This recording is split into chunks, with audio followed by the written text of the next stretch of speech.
me and my wife have been discussing the differences between the way men think and women think, and the ability, like men tend to focus on one thing, and women focus on many things at once, seemingly. I was wondering if you could elaborate on that. Why?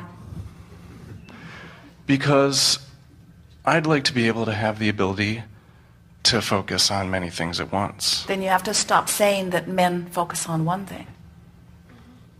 In other words, you can't get there from there. You can't keep beating that drum and change anything. So we are playfully saying to you, why do you want us to beat that drum with you? Well, I was hoping you could talk about the whole process of focusing so I could understand it better. Well, we are having a good time torturing you just a little bit here because we wanted to point out that you began, as so many do, by saying, Abraham, this is how it is, and I would like to change how it is. And that's pretty good, because what you're saying is, I have defined the parameters of my work. Here's where I am, and here's where I'd like to be. So we don't want to do anything that enhances where you are so much as we want to do things that move you up the vibrational scale. So you've done the most important thing in acknowledging the work environment. So now, as you begin to offer statements, we will listen in and we will demonstrate whether we think you are closing the gap between where you are and where you want to be, or whether you are widening it. In other words, so what is the emotion that you think you feel around this subject of focus as you bring it into the idea of men focus in a certain way and women focus in a certain way? What emotion do you think best describes how you feel about where you are? Does it feel like disempowerment? Does it feel like confusion? It feels like disempowerment. So it's stronger than confusion. This is a pretty big thing to you. Does it feel like disempowerment that is permanent, or does it feel like disempowerment that is temporary? I feel temporary. So that's better. So if it feels like temporary disempowerment, does it really feel like disempowerment, or does it feel like lack of understanding? Does it really feel as strong as the word disempowerment? It's all right if it does, and only you know. Now, we started to say something earlier, and we didn't follow through as fully as we want to.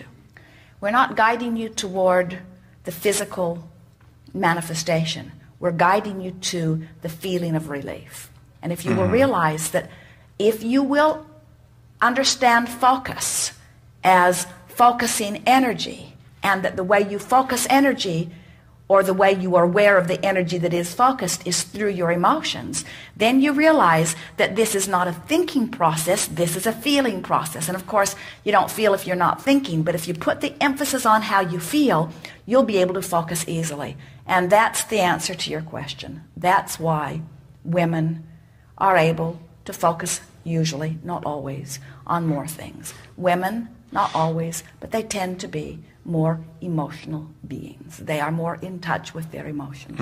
Men have been trained not to pay too much attention to how they feel. They've been subjected in many cases to environments that were harsher than their sensitive being could experience with joy, war environments and even work environments. And so men, as a general rule, never fair to throw everyone in one basket, have deliberately desensitized themselves, and so they become more singular in their focus. That's what's at the heart of it. But everyone isn't that way. No one needs to be that way. You are all emotional beings. You all have the same connection to source energy. When we see you, we do not see you as male and female. We see you as energy, allowing or not allowing, and your gender has no relevancy to your ability to create whatsoever. While in your environment, it does seem to determine the kinds of things that you focus upon, but your ability to achieve all things is emotionally based every time, no exceptions.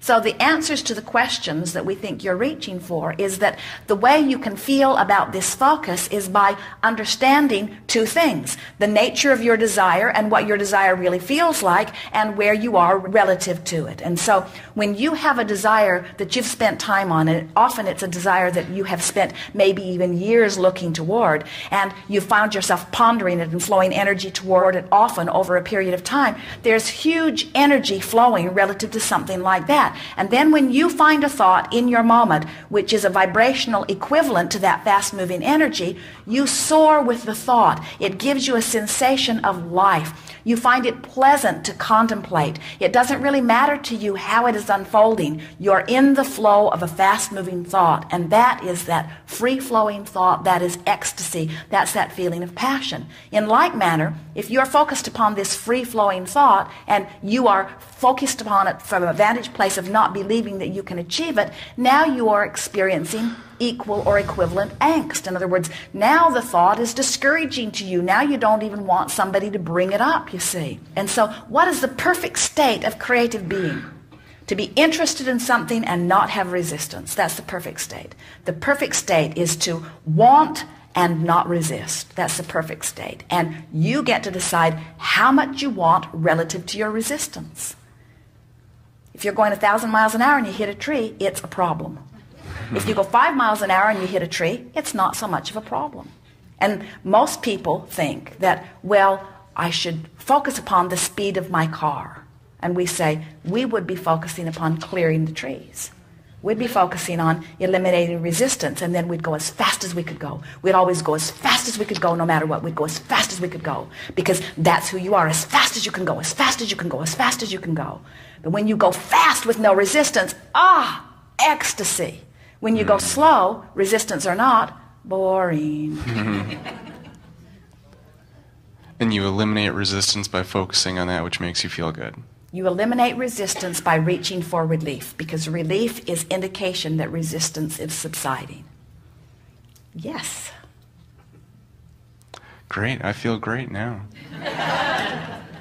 It was a hard grind for everyone, but worth it. Worth it. Thank you so much. Yes, indeed. Yes, indeed.